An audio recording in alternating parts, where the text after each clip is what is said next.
yose bakabikora neza cyane. Yose muhereze niba mwakiranye mwese muhereze uyu mwari abatwaze.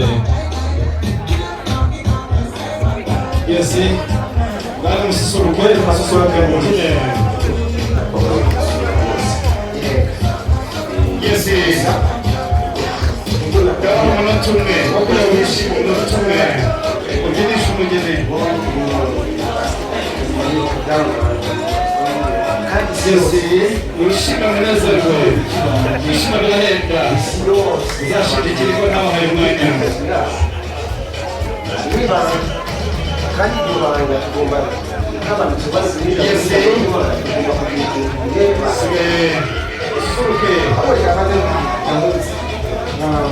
Yesi, muzenguruka umugeni bamaze kubona bake cyane. Yesi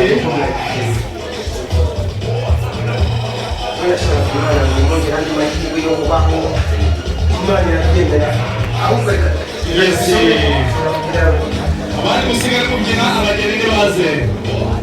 Abageni nibaze bari musigara kubyina.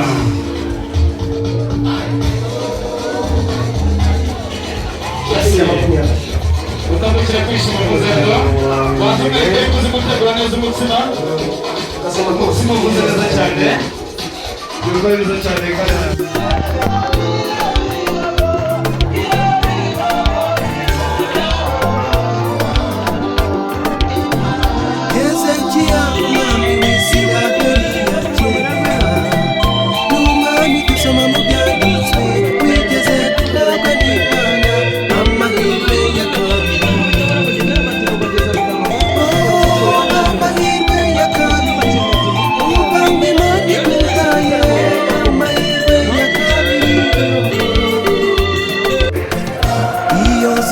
amateka y'uyu mugabo wa kera ahura neza n'ibibi biturimo. Imana yaramubwiye ndetse ku mugaragaro wateguye ubuzima bwe apfe. Hezekiya aratakamba asaba Imana ngo imuhe andi mahirwe yo kubaho yegufi icyo gihe.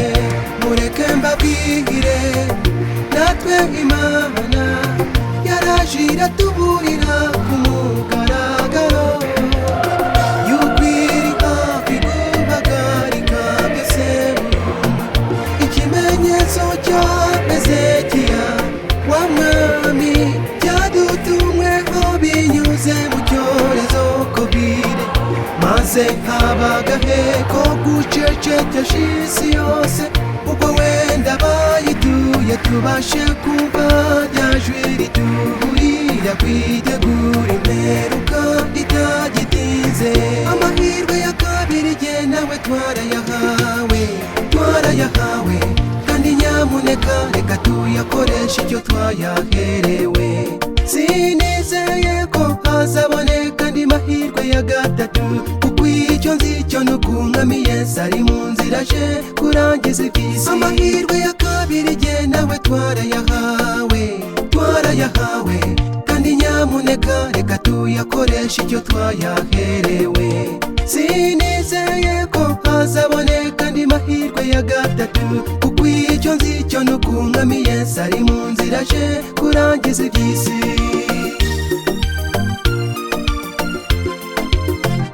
Nyamara nk'uko Hezekiya yabigenje natwe nuko twararize turatakamba duta Imana dutabare. Twambutse ibi bihe